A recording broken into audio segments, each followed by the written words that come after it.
All right, what's up? Tuesday night, we are getting started. So, man, this time change is nonsense. I hate it. I can't stand it. I guess it doesn't really matter which way. I just want the time to stay one way or another. Goodness gracious, dude. So, all right. Tonight we're going to talk about warm-ups / hyping up for events. Okay, so basically a lot of people, let me hit a couple more lights. I got weird lighting right now. Hold on a second. I need to get an LED light. Just flash on me. That's a little better, I guess. Okay, so a lot of people lose before they even get started, right? So that's what this is all about. It's about people that either excel and go above and beyond their abilities because they maximize every event, or the people that totally shit the bed every time, or just sometimes. So you have to strategically do what you can physically and mentally to prepare yourself. So let's just think about this first off. There's all sorts of ways we can break this down, but let's just start heavy static events. Okay, so we'll break them down. Heavy events, we'll do some light, some moving, speed, blah blah blah. So when we're doing, let's go this way. When we have heavy static events, okay, warming up, one of the most important things is you need to conserve your energy, right? So very straightforward, but this is not just about what warm up should I do in the warm up room, but also how you should prepare your mind mentally. So what I want to talk about with heavy static events are kind of two directions. One, is this something like a deadlift where you can just totally redline and you can just bring up a bunch of adrenaline and get the most out of that and be successful? Or for a lot of people, myself included, overhead presses are much, much more technical. Let's just say people don't have as much technical mastery on those, so they need to really refine and focus. So if you just raise your adrenaline to the highest level, you hit your smelling salts, you just go absolutely nuts, and you're not really zoning in on all those little fine-tuned elements that you need to be successful, the right dip, drive, foot position, knee position, T-spine, elbows, right, trajectory, there we go, then any one of those things could throw it off. Meanwhile, in the deadlift, you really, truly can't just go friggin' berserk, and rip it up and be pretty successful, right? But that's very, very few lifts. So, kind of what level of focus do you need? So think focus and technique. This is how you're going to set your mind, in the warm-up zone and also on the platform. So if we have something that's a lot more technical in that warm-up zone, you might want to do things like positional pauses and, holds overhead to make sure you really feel clean in that lockout position, or really accentuate certain positions like leaning back under the log or doing a couple extra cleans just to make sure that the focus and the technique is correct. But if it's a heavy deadlift or something that, again, you can redline, go totally berserk on, you're probably just going to want to instead focus on speed, power, or give yourself certain cues just squeeze the glutes, or violent hip thrust, or sometimes I like the cue of head button back because I'm pretty good automatically at getting my hips, boom, involved here. But I know if I'm slowing up, for me, a good trigger to finish my lift is boom, head back. So really snapping that head back works. So when you're warming up for these, again, just kind of differentiate.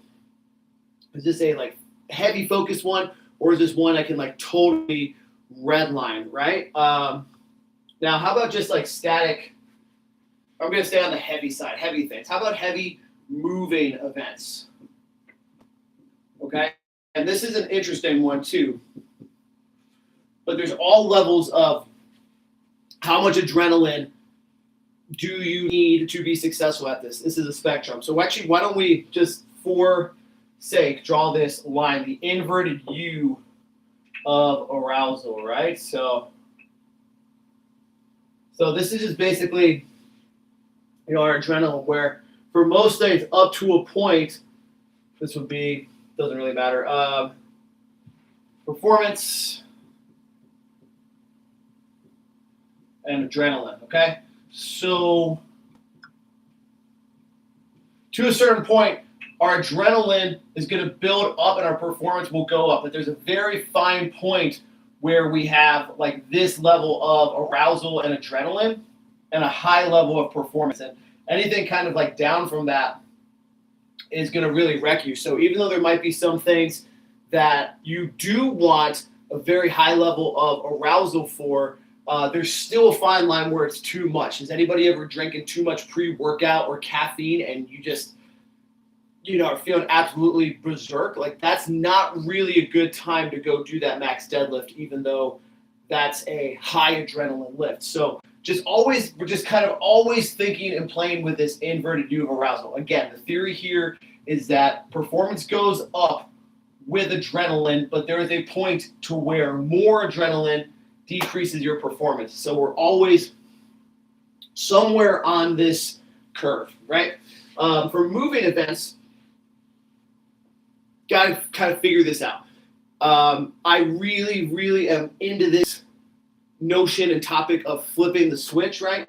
And what do I mean by flipping the switch? And that's having the ability to, go from here to here in an instant, okay? Or back down, right? So a good athlete should be able to, boom, go there in an instant, but also very quickly and rapidly go back down. So why am I talking about that now? We want to apply that on things like, let's say, a sandbag carry, right? It's really important to pick it up and get it in the right position. And then if it's just a straight go, then we want to go from here on this focused zone or somewhere on this like upward swing. And then in the carry, once we are secure, we want to take it to this really, really high level of adrenaline and input. So just think about like not getting too hyped up at the very start and using some sort of trigger in your head, whether it's your breath or a certain physical movement or a word or a mantra to like kick you into overdrive, right?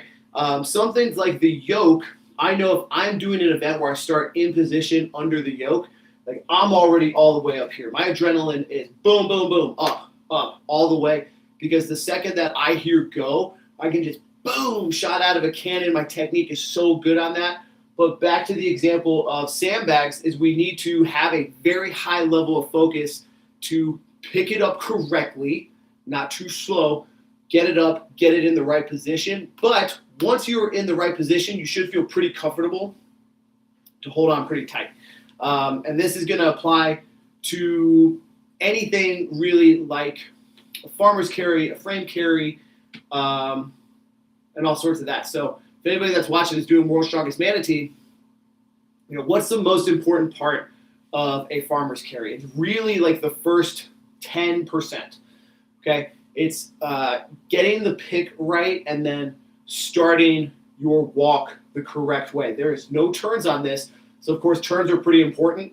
And that would be a time when we need to downshift a little bit to focus and make sure we're using the right focus to turn and bring it around and not just, fuck ourselves up. But farmer's carry, we're going to pick up, walk, get moving. But if you've ever heard me coach through this, the way that I coach it is the first 10 feet of your carry are the acceleration phase.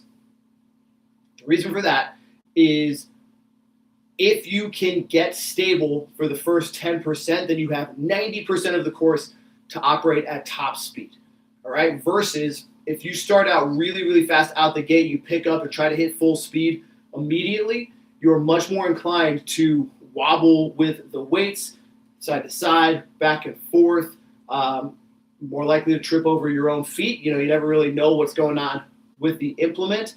And also, if your grip is even slightly off, it's just going to be, you're going to drop it right away if you start really, really quick. Versus if you start a little steadier and a little more under control, you're going to be able to pick up speed, again, 10 to 15 feet, like into your course, 10% in, is where you want to be stable and level at the place you want to start sprinting from and then go. So this is just like sprinters starting at the Olympics.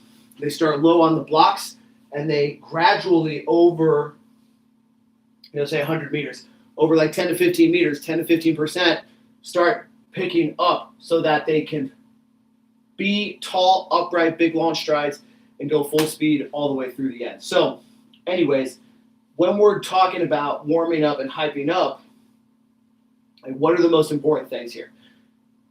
Getting the start right. So that's for yokes, that's for farmers, that's for carries.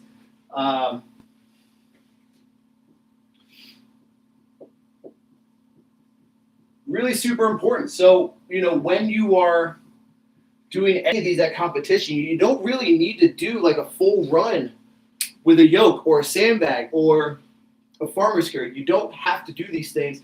You just have to make sure that you are positionally sound and correct and that your body parts that are doing the work for that are warmed up, right? So, if it's a sandbag that you're picking up and carrying, it might be a good idea to do like a couple RDLs, maybe just a couple soft extensions, some rows, just so that all the motions are warmed up and correct, but I wouldn't do anything more than like a pickup and like a quick 10-foot run, not much, just to get the feel down and make sure that you are starting correct. Because if you do that, that's the most important part for all this. This is especially doubly true the heavier things get. Like a heavy yoke, heavy frame, heavy farmers. You just want to make sure that you get a feel, mostly so that your nervous system is acclimated to the weight to pick up and chop, chop, chop. So, if it's a frame and you don't have anywhere to move, sometimes that's the case. Just pick it up and get a couple really fast, quick steps in place for that, right? The yoke, you got to remember all these things. The heavier it is, the more demanding it is on your system. But we need to get somewhere close to the level of competition so our body is ready for it. I talked last week about, at Nationals in 2024, there was 2 yokes for 600 people in the back. So what did I do? I got 1 touch under the yoke, somewhere that was probably about 85, 90% of my comp weight. I think it was 595 and I had a 650 yoke, if I remember correctly. So that's about 90%. And then I did sprinter drills because I knew that I would have to have very quick active feet. I've done this for truck pulls, the pirate ship pull at OSU regionals, and all sorts of other cool things. So just warming up.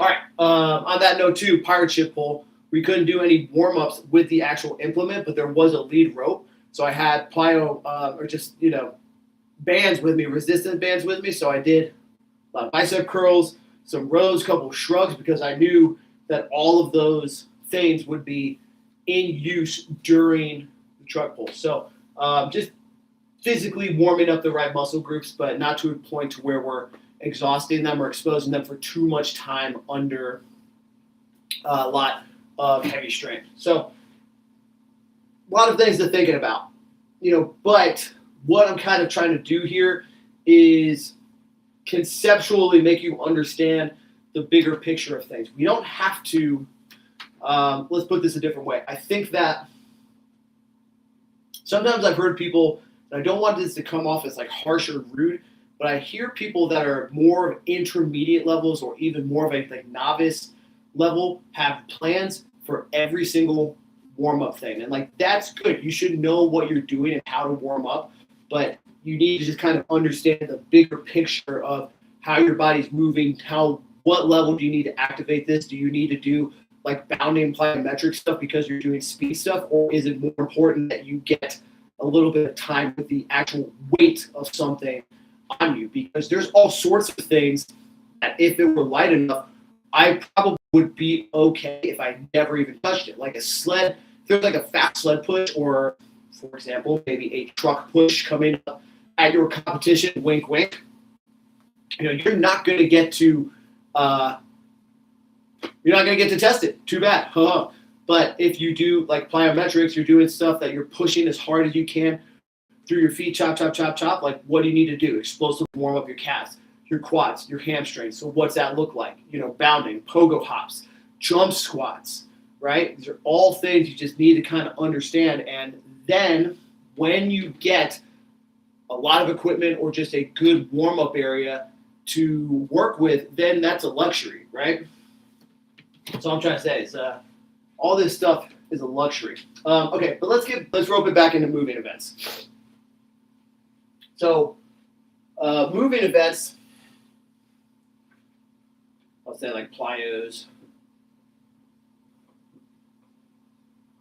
short carries. So one more touch on that. Remember, short carries in the warm-up room, because if you get the start right, and then you can just get your acceleration going real quick, then you're set. You have nothing else to do it. Then it just comes down to your conditioning, your brace, and your positioning. So this is really kind of I don't want to call it next level because it's not next level, but this is an overlooked area. So I don't know who's with me right now. I got a couple people in and out watching this, but like I am telling you guys, I think people are so undervaluing the power of breathing on this, right?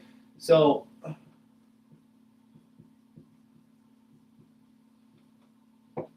remember, or maybe you don't know, things to understand. Breathing influences your nervous system, okay? So let's come back to this inverted U of arousal. When you're on very high alert, let's say when you are scared or on a roller coaster, whatever, high adrenaline, heart rate is up way high. It is not the time that you are able to focus in on something. Let's say you're backstage at a competition and your nerves are going berserk, right? It could happen for any reason, right? It happens to very high level people. What you have to do to be at your best is calm yourself to the right level here. So this might just be pulling yourself back from here to here, right? You know, this is something like you got to use this to your advantage, because for some people it's hard to stimulate correctly adrenaline that is useful for them. So if you're in an environment that forces it and you're able to just reel it back in a little, then you can stay in this happy zone here for each lift that is going to work and allow you to do your best. But it goes beyond that, because it's not just about your nervous system, but it's about your actual like physicality, right? I've said this a lot. You've maybe heard me say this, but it's been proven that the more stimulated that you are, again, there's a fine point to this. So we want to find the line here where this works. But if you're super overstimulated, too much caffeine, your anxiety's up, your grip strength is one of the first things that goes, right? And this is your vagus nerve influences. But really what we just want to make sure is that we're treating things like grip events totally different from a max deadlift where we want to like really ramp up. So when we are focusing on our breathing, we can make sure that our hands are not going to give out, but also in different ways, we can make sure that we're able to breathe and brace the right way. So when we're doing a yoke run, for example, let's talk about a fast one first. You know, fast yoke run, you're here stacked. This is like such an easy one for me, I think, to understand, is because when you set yourself up, you really should be tight in a very naturally stacked position. So like that means like my weight, the crossbar is all centered over my midfoot, my ribs are packed, my core is turned on. You should be wearing a belt for this, so you already have more pressure built in, and then we build this chain head to toe where we're nice and tight from it. So this puts us in a good position for our diaphragm to work hard, but when we get moving, quick, there's a lot of things rapid fire that are going on. So not only are you tensing really tight in your entire body, but you're also moving your feet and legs really quick. So we have to do something that is, delivering oxygen and allowing our muscles to take this oxygen in and then kick the waste products out. So of course we feel things at some point of workouts like lactic acid building up, but there's also carbon dioxide that builds up the more that our muscles are firing, and our exhales can get rid of that. So when we want to get rid of waste products and bring in good things like oxygen, that also helps all of these things like ATP go to the right places in your body, which is the body's. More than one ingestion is using the primary URL. Send one stream to the primary. I don't know what that means. Is anybody still with me? Can you give me a quick thumbs up or a one in the chat or something if you're there? It's got a weird error message, but I'm going to keep going. Anyway, so when we oxygenate, when we're properly fueled, we're able to, again, clear the waste products out of our muscles rapidly and also keep that rapid fire performance mode going. So with our breathing, we can influence our performance. The yoke is fast yoke. I would recommend is Wim Hof breathing. So go take a look at my post yesterday. This stuff is really fucking cool, guys. Wim Hof. Rapid. We're getting clearing waste products and bringing in oxygen and just firing our systems on all cylinders. I really like to think, I'm not a car guy, but I like to think about pistons in an engine, just not only for this, but for like rep out events. We're just like smooth up, right? And when those things are firing correctly, which we can initiate through our breath, that means everything else is going to just move in sync. So using your breath with that not only gives you better performance, but it gives you things to think about. Like, you know, if you really are tuned in, you can breathe into your belt or just like automatically breathe into your diaphragm and your belly, which is a cool trick because that keeps your core turned on. I mean, try this for yourself right now if you don't believe me or you don't know what I'm talking about. Just try to take like 3 to 5 inhale exhales as hard as you can, thinking about breathing into your belly. And when you do this correctly, you are engaging your core. So you don't have to do things like a breath hold or Valsalva maneuver, which is good for heavy static lifts. You can actually like that to keep your core firing on, off, on, off, on, off. I mean, it's not on, off. That's the wrong way to do it. It's inhale, exhale, inhale, exhale. It's just back and forth, back and forth, back and forth, but keeping this all engaged. So really, really cool. But you know, when we're using our breath for things like that, it's not always like that straightforward. That's really good when it's fast, but when it's a little slower, I think we can use our breath to reinforce our brace and deliver this system and this performance at whatever. We can use the breath to guide our pace, right? So if this is like a really heavy yoke, you know, we just need to get moving. We can, you know, get out good breaths here to start. Or rather, I'd say, you know, hold your breath maybe a little bit as you come up. Breathe in, get your breath.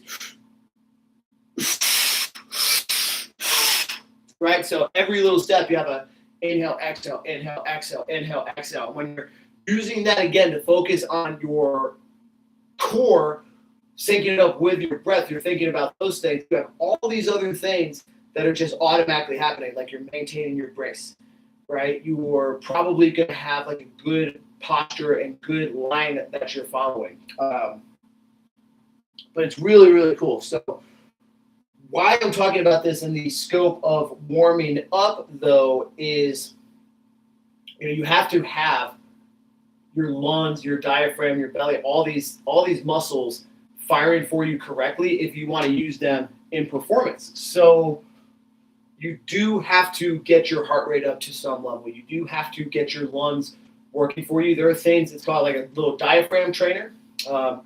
One's branded, you know, 2 trainer. I have what's called a power breathe, where you can literally just here, plug your nose, and you breathe against a resistance device. It looks like an inhaler, but that just warms muscles in here so that you can take better breaths in and out when it's unobstructed. So you can use something like that, or you can actually just do some drills in the warm-up area to elevate your heart rate. This is also why it's a good idea to do some form of like cardio or just like a warm-up that gets your breathing fired up enough to just hit your gym lifts as well as you can, right? But it's just everything is related. So we're using our breathing to kind of put us in the right zone here for performance and adrenaline, but also reinforce our brace and make us stronger And then also very, as we're thinking about like full-scale competitions, we can use our breath to boom, bring us back down here and lower our adrenaline for when we need to downshift when we have time before a next event, or just in general save energy, because we don't want to stay up here. This is very energy demanding. So we just need to have this ability to flip the switch and go from here to there, or there to here, or back from here to there, whatever, right? Yeah, cool stuff. Now, your food and your nutrition and your overall wellness all play into this. This is so important. This is you cannot disassociate the rest of it, right? Like if we've all heard about stuff where like some guy gets divorced or whatever, and then he like gets super revenge bot or something. Well, that's like a healthy line of like intrinsic motivation, or things work all sorts of ways. If you're super stressed about what's going on in your life, or fuck's sake, dude, these people that can't get their head out of their butts, like looking at politics all the time or constantly resharing it. Dude, get over it, man. Like, what are you actually doing? Whatever. It's not good for you. That's a whole different discussion. Don't need to get into it. But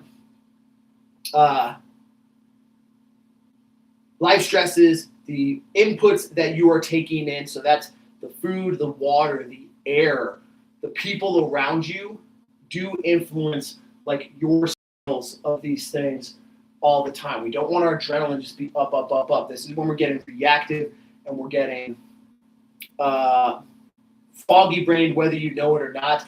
But really our goal is to be like creators, not consumers. So if you want to create your destiny, you have to like look at the full scope of these things. And I'm talking about, again, it's the nutrition, it's the performance, it's the direction, it's your mindset, it's your goals. So when I posted about Wim Hof yesterday, not everybody has to do Wim Hof. That was more of an educational post, but if you didn't see it, Wim Hof has 3 pillars. 1 is breathing techniques, 2 is cold exposure, 3 is mindset or commitment, right? Same thing, call it whatever you want. But when you really boil it down, like imagine how good everybody's life would be if they took those 3 pillars seriously in their own way. So just breathing techniques. It doesn't have to be Wim Hof. Wim Hof is actually a version of what's called Tummo breathing, Tummo. And Tummo breathing was developed by Buddhist monks in Nepal thousands of years ago. And there's some really crazy stories about that, where Tummo, some of these Buddhist monks would say that, these guys would sit outside, like in the mountains, in the Himalayan mountains, and do these techniques, or sit in a cave without any sort of protection or like covers, and use this breathing, which is literally called the fire breath, the breath of fire, to heat their bodies up. There's tons of accounts of this. So it's really interesting that Wim Hof, independently on his own, sort of discovered this breathing technique that became the Wim Hof method. Anyways, breathing techniques can control your state of mind. Proven. If you do not believe it, it is true. There are too many studies now and way too many more anecdotes from people for thousands of years to tell you otherwise. So back to the point. If everybody was in control of their breathing or knew how to use proper breathing techniques to change their state, to expose themselves to some form of healthy hermetic stress. So it doesn't have to be cold plunges, but cold plunges are a really good way to get in and tell your body and yourself to, for lack of a better term, chill out. Because when you're in that cold plunge or taking a cold shower, the way that you get through it is not by jumping in and going, oh my gosh, it's cold, it's cold, it's cold. It's actually by calming your breath, telling yourself, I got this. Ain't nothing to it. Like telling yourself those things. And this is training yourself over and over and over again. If you just have like a little hit of that every day, it's training. Like if you want to deadlift 800, you're going to have to kind of do your deadlift sets for a long time, for many years. And this is, again, the point of the hermetic stress or the cold exposure, is that it trains your mind so that when you are in a tough and difficult situation, you literally have flexed that willpower and determination muscle enough so that it is strong when you really need it, dude. Cold plunge is nothing, dog. If you can't handle that, then you might be mentally weak. But again, I'm not like, it's not just like, oh, you have to cold plunge. It's like you have to find your own form of hermetic stress that challenges you to build your willpower determination muscle. And that is the leading to the third pillar, which is commitment. You have to commit to yourself and your goals so that you can overcome anything. And then when you have these challenges in your path, you use your breathing and you use your breath in the Wim Hof method to rise above and come to the right way to tackle these challenges, right? So I think it's kind of simple once you boil it down. You have to be focused. You have to have an A1 goal. You have to have what Paul Chek calls your dream. What is your dream? If you are locked in on your North Star, the one guiding light above all others, and you believe in yourself and your ability to get there, you do these tools daily to clear the clutter out of you, the rest of this shit just comes easy. You're going to know exactly how to warm up. You're going to know how to focus yourself. You're going to know what you need to warm up. But what I'm trying to tell you guys is you have to take care of yourself, mind, body, soul. This is why, I'm fucking done just pretending that this shit is about, having a good program. It's not. It's about the full scale. And I will never disassociate all this stuff from the rest. It is about being strong in mind, body, and soul. I know some people that are strong as shit in body that are terrible strength athletes because their souls are trash and their minds are worse, or whatever you want to say. Okay?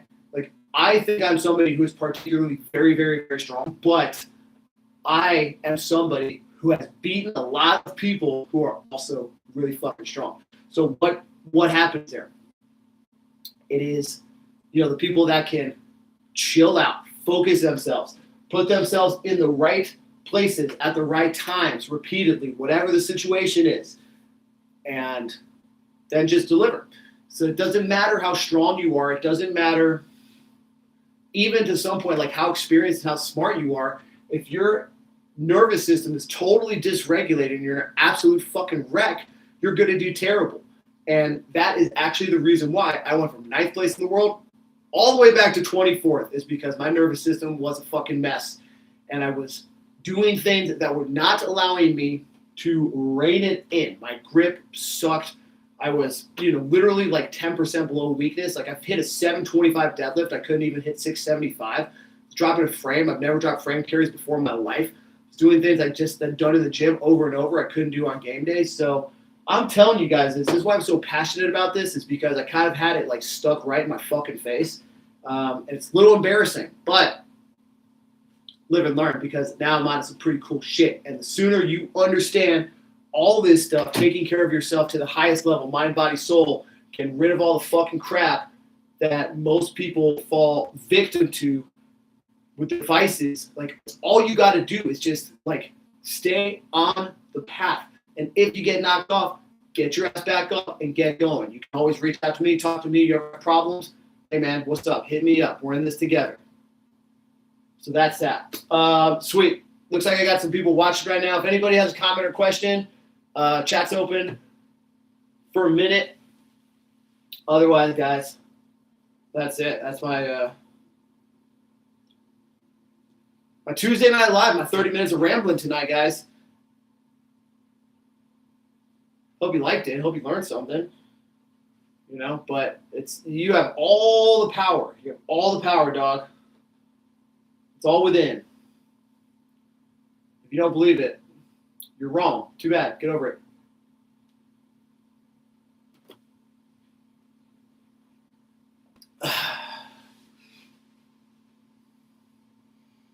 Got here late. Can I start over?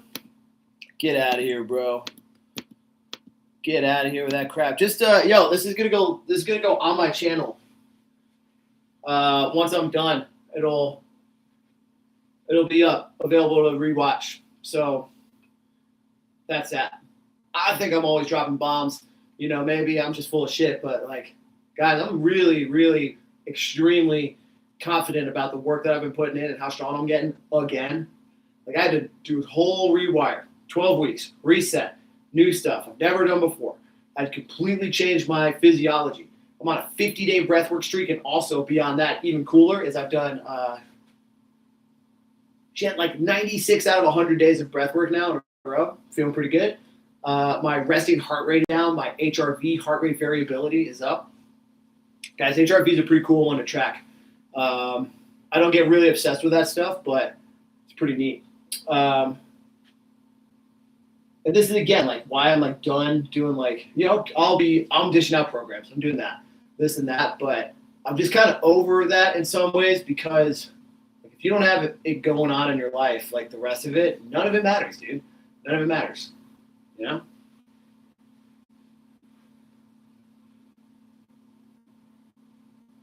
Elbow tips. Oh yeah, bro. I've been giving, man, I honestly don't remember which elbow tips I was giving you, but I've been giving out a lot of those because, you know, everything's right. When we're talking about this, we were talking about elbows out, not elbows up. Jeez, dude. Still can't believe I can't get over that one. Hey, guys, make sure you're doing a lot of front squats while we're at it. This is a totally unrelated subject, but like, golly, man, I was talking to somebody today, and I'm so sorry if you're here. You know who you are, but I was talking to somebody today. It's like, I'm not doing any squatting right now. What the hell, dude? You know, and they're having problems driving weight off their chest for push presses. I'm like, just kind of like, what in the world are you saying, man? But if you want, you know, to really rifle some power off your drive from a push press, you got to be doing some good squats, especially front squat with straps, you know. And what's cool about front squats with straps, and we're back to this like elbows discussion again, is when you do this correctly, you're just like locking into the exact same position that the log press is going to go in. So, you know, I took almost 4 months off of the log. I just got back on it, but because I was doing my front squats with straps 3 to 4 days a week, by the time I got back under that log, like everything was just so clicking, so in tune. Man, it felt awesome. I knew exactly how to position my arms, my elbows, my legs, my feet, my hips, like that. So, guys, now there's a lot of people jumping in. I'm already mostly done just rambling now. So, guys, if you got any other questions, I'm going to give it, say, 1 more minute. If anybody's got a question, fire it up. I'm all ears. But as always, hit me up on Instagram. Check out clubstrongman.com. My free community, guys. I've got so much good shit in there. I've got ebooks. I've got programs. I've got technique tutorials. I'm going to learn how to not suck at axle, log, deadlift, yoke, all sorts of stuff. It's all in there, guys. But again, the secret is you can have all the knowledge in the entire world, but if your life is a wreck and you don't believe in yourself and you don't have a goal, none of it matters. Does not matter. Okay? So get all that shit in order. Pronto. Right? Here's my last parting thought of the night, y'all. For those of you who are with me. I remember a while ago, I used to have this boss, man. I've kept in touch with him years and years ago. This guy has gone like super giga mega famous online. Mega influencer, man. Super happy for him. He's an awesome dude. You probably know who it is. Doesn't matter. But I was asking him about some stuff, product that he was using. And I was trying to ask him a bunch of questions. He was just like, kept just being like, bro, he said like something like, bro, cut it out and just try it. I thought he was kind of big time in me or something. I was like, dog, can't you just answer my questions? But in reality, that's the best thing that guy could have ever told me. You know, I'm so sick of people that just like have to like get all the answers to things or like think that they have to find the perfect solution to different things instead of just trying it out and seeing, right? Like, fuck's sake, dude. You know, this is the year of the fire horse, okay? Like, it doesn't matter whether or not you believe in astrology. Like, people have for thousands of years, bro. So there's got to be something to it. There is for sure. And once you like understand it, see what's going on, it can really be a positive impact to your life. This is the year of the fire horse. Quick action is what is going to help you out. So stop fucking obsessing over things. Stop trying to get all the answers and find the perfect routine, the perfect this or that. Start doing things and figuring out whether or not it works for you. If it doesn't work, throw it away. If it does, awesome. Keep going. You know, I feel very silly in some ways because I spent a lot of time not applying this philosophy, but it doesn't matter because I'm here now. Anyways, all right, guys, that's enough rambling tonight. I appreciate y'all if you're watching me. Much love as always. Keep training hard. Take care of yourself, mind, body, soul. Have a championship night.